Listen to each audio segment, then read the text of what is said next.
నా బిడ్డను అన్యాయంగా వాళ్ళు పుట్టన పెట్టుకున్నారు సార్. ఇట్లా డాడీ ఇట్లా సై చేసి అన్నం తింటానన్నది. వాళ్ళు ఏమున్నది వీళ్ళందరి పైన గంట సేపటికే డాక్టర్లు నిర్లక్ష్యంతో నా బిడ్డను పుట్టన పెట్టుకున్నారు సార్. పొద్దుగాల మాట్లాడింది నాతోటి, అమ్మ నువ్వు ఇక్కడ ఉండమ్మ నా భయం అవుతుంది అన్నది భాంజను. ఇక నన్ను అల్లకు పోనీయలేదు. హన్మకొండ వరంగల్ నగరాలకు సంబంధించి వారానికి ఒకటి హాస్పిటల్లో విషాద సంఘటన వెలుగు చూస్తుంది. ఇందుకు హన్మకొండకు సంబంధించి ఈసారి డాల్ఫిన్ పిల్లల ఆసుపత్రి నిలవైంది. డాల్ఫిన్ పిల్లల ఆసుపత్రిలో సాయి శ్రీ అనే ఒక చిన్నారిని ఒక 5-6 రోజుల కింద ట్రీట్మెంట్ కోసం చేర్పిస్తే సరైన చికిత్స జరగకుండా మృతి చెందింది. మరి డాల్ఫిన్ హాస్పిటల్ యాజమాన్యమే దీనికి బాధ్యత వహించాలని ఇప్పటికే వారి తల్లిదండ్రులు కావచ్చు, వారి కుటుంబీకులు, వారి స్నేహితులు, వారి యావత్ బంధులోకం అంతా కూడా ఇక్కడ దిగారు. దాదాపు 2 గంటల నుంచి పెద్ద ఎత్తున ఆందోళన కొనసాగుతుంది. దీనికి సంబంధించి అసలు ఏం జరిగింది, ట్రీట్మెంట్ లోపమని వాళ్ళు ఎట్లా తెలుసుకుంటున్నారు, ఒకసారి వాళ్ళ తండ్రిని కానీ వాళ్ళ బంధువుని అడిగే ప్రయత్నం చేద్దాం. సార్ నమస్కారం. ఎట్లా అయింది సాయిశ్రీకి, ఏమైంది అసలు మీకు తెలిసిన? 4 రోజుల క్రితం తీసుకొచ్చిన సార్. అప్పుడు అంటే ఏమైంది? డిసీజ్ జ్వరం వచ్చింది, తీసుకొస్తే ఏ ఊరన్నా? జయశంకర్ జిల్లా మూలపల్లి మండలం హాస్పిటల్ జనరల్ వార్డు వేసింది సార్. వేసిన వాళ్ళే 1-2 గంటలకు అవి ఇంజక్షన్ ట్రీట్మెంట్ జరిగి తీసుకొస్తే వచ్చిన వాళ్ళు టెస్టులు లేదు, ఎక్స్రే లేదు, స్కానింగ్ లేదు, ఏది లేదు. నా బలిమిటికి తీయమంటే రేపు తీస్తాం తీయ అన్నారు. ఆ ప్లేస్ లేదు చూసిండు, పరకాలం చేసిన టెస్ట్ లేదు చూసిండు, ఇక్కడ చేయలే. చేయకపోతే తెల్లారి ఇస్తామన్నారు, తెల్లారి చేయలే. మధ్యాహ్నం చేయలే. సాయంత్రం బిడ్డకు వామిటింగ్స్ ఎక్కువ అయ్యి మన వామిటింగ్ను కక్కుడు, మన కక్కుడును కడుపు నొప్పి. అరే ఇట్లా అవుతుందంటే స్కానింగ్ ఇస్తలేదు అసలే. అరే తీని సార్ అంటే లాస్ట్కు 6 గంటలకు మొన్న నా బలిమిటికి అక్కడ తీసుకుపోయి స్కానింగ్ ఇస్తే కొంచెం వాటర్ వచ్చినాయి అన్నారు సార్. వాటర్ అయితే వచ్చినాడు సార్ అన్న వాళ్ళు. అది మరి బాగా రాలేదు, మామూలుగా వచ్చిన వాళ్ళే ఇంకా కవర్ అవుతుంది ఉంచాలన్నాడు. ఉంచిన వాళ్ళు ఇక ఏమున్నది 10,000 సూది, 22,000 సూది, 8,000 సూది అని ఇచ్చింది సార్. డోస్ ఇచ్చిన నా బిడ్డకు మంచిగా మాట్లాడి సైగ చేసి ఆమెకు హాస్పిటల్ లోపలికి పోయి ఎంత పైసలైనా మంచిదని నేను ఒక 4-5 సార్లు అనేసరికి వాళ్ళు ఏం చేసిండు, వెంటిలేటర్ పెట్టాలా మీ పాపకు అన్నారు. నా బిడ్డను అన్యాయంగా వాళ్ళు పుట్టన పెట్టుకున్నారు సార్. మంచిగా మాట్లాడుతుంది, వాస్తవానికి 100 మంది వీళ్ళందరూ తెలిసి చూసిండు. మా ఊళ్ళోకి వెళ్ళి 100 మంది వచ్చి నేను చూడడానికి. ఇట్లా డాడీ అని ఇట్లా సై చేసింది అన్నం తింటానన్నది. వాళ్ళు ఏమున్నది వీళ్ళందరి పైన గంట సేపటికే వెంటిలేటర్ పెట్టాలని పెట్టిండు. పెట్టి డోస్ ఇచ్చి ఈ మత్తు ఇచ్చిండు పాపకు. అయితే సార్ ఇప్పుడు మామూలుగా అయితే ప్రైవేట్ హాస్పిటల్ కదా, పైసలు తీసుకున్నా కూడా స్టార్టింగ్ రిపోర్ట్లు అవన్నీ చూసి ఇంకా కొత్త కూడా చేస్తారు కదా, మీకు ఎందుకు చేయలేదు సార్? నేను మొత్తుకున్నా, కారణం తెలియదు ఇక వాళ్ళు ఆ పైసలు రాబట్టాలని. డిపాజిట్ కట్టారు స్టార్టింగ్? నేను ఫస్ట్ స్టార్టింగ్ లో నార్మల్ జ్వరం 5,000 కట్టినా సార్. ఈ టోటల్ ఇప్పటి వరకు 4 లక్షలు అయింది. మధ్య మధ్యన పైసలు కడుతున్నారా? నిన్న కూడా కొన్ని అడ్వాన్స్ వచ్చిన. ఎంత కట్టింది ఇప్పటి వరకు? మొత్తం మా మెడిసిన్ తో అడ్వాన్స్ అన్ని కలిసి 4 లక్షలు అయినాయి. బాగానే కట్టింది. మరి ఎందుకు మీకు తెలిసినంత వరకు ఎందుకు లోపం ఏం జరిగింది? వాళ్ళు ఓవర్ డోస్ ఇచ్చిన నా బిడ్డ.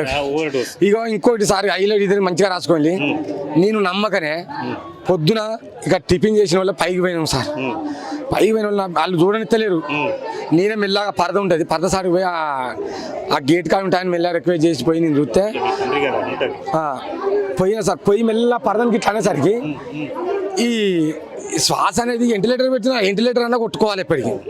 ఏది లేదు సార్, ఈ మోసత్తలేదు ఏందని ఆమె అక్కయ్య ఆమె వచ్చింది. పోయి మరి కొట్టుకుంటే నా బిడ్డకు శ్వాస ఎత్తలేదంటే పోయి డాక్టర్ని ఆమె తీసుకొచ్చింది. తీసుకొచ్చి చూసి ఆడికి వచ్చి టకా వచ్చాను. నేను చెప్పిన తర్వాతనే ఒక NICలో ఒక ఎప్పటికి 24 గంటల డాక్టర్ ఉండేటోళ్ళు, వాళ్ళ అమ్మతో ఒక డాక్టర్ లేరు సార్. డాక్టర్ల నిర్లక్ష్యంతో నా బిడ్డను పుట్టన పెట్టుకున్నారు సార్.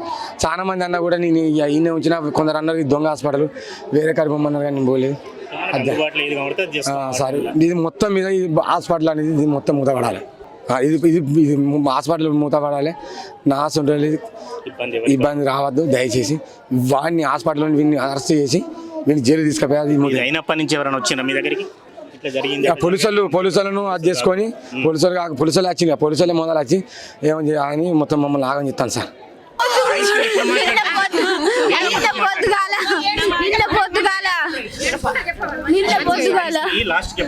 నిన్న పొద్దుగాల మాట్లాడింది నాతోటి, అమ్మ నువ్వు ఇక్కడ ఉండమ్మ నా భయం అవుతుంది అన్నది భాంజను.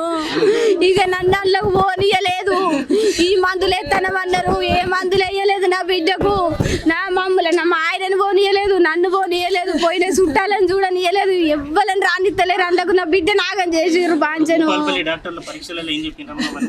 అన్ని డెంగ్యూ జ్వరం వచ్చింది, ఏం కాదు పర్లేదు మేము చూసుకుంటామని ఫస్ట్ అన్నారు. అన్న తర్వాత నా బిడ్డ కళ్ళనే కడుపు నొప్పి లేచింది, వామిటింగ్స్ అయినాయి, బాగా సీరియస్ ఉన్నా కూడా 24 గంటలు పట్టించుకోలేదు. 24 గంటలు పట్టించుకోలేదు. స్కానింగ్ తీసిన తర్వాత నీరు వచ్చిందని గ్యాస్ మొద్దు పెట్టిర్రు. గ్యాస్ మొద్దు పెట్టి ఈ మందులు వేయాలి, ఆ మందులు వేయాలి అన్నారు. ఆ ఎవ్వేసింది మేము చూడలేదు సార్, అందులో పోయింది కూడా మాకు తెలియదు. ప్రైవేట్ హాస్పిటల్లో నిర్లక్ష్యం అన్నా డబ్బు గురించి అని ఉంటుంది. మరి మీరు డబ్బు కూడా కట్టిండ్రు కదా, మీరు డబ్బు కూడా కట్టినాం సారు, డబ్బు కూడా కట్టినాం సారు. నా బిడ్డ బతకాలని ఎన్నంటే అన్ని తెస్తాను, ఎన్నంటే అన్ని పెట్టినాం. ఏ మందులు కావాలంటే ఆ మందులు ఇస్తాను. నిర్లక్ష్యం చేసిర్రు, నిర్లక్ష్యం వల్ల నా బిడ్డ చచ్చిపోయింది. అయ్యలేదు, వాళ్ళ నిర్లక్ష్యం వల్ల నా బిడ్డ చచ్చిపోయింది. బాంచను వాళ్ళు పట్టించుకోలేదు, వాళ్ళు అసలే పట్టించుకోలేదు, అసలే చూడలేదు నా బిడ్డను, చూడలేదు అయ్యా, చూడలేదు నా బిడ్డను, చూడలేదు. చూడకనే చంపిర్రు. నర్సులు ఏదో ఇంజక్షన్లు ఇచ్చిర్రు, వాళ్ళే చూసిర్రు తప్పితే ఆ డాక్టర్లు రాలేదు, వాళ్ళు చూడలేదు. నా బిడ్డను అట్టిగా చంపిర్రు. ఒక్క రోజులనే నా బిడ్డ పానం తిన్నారు బాంచను.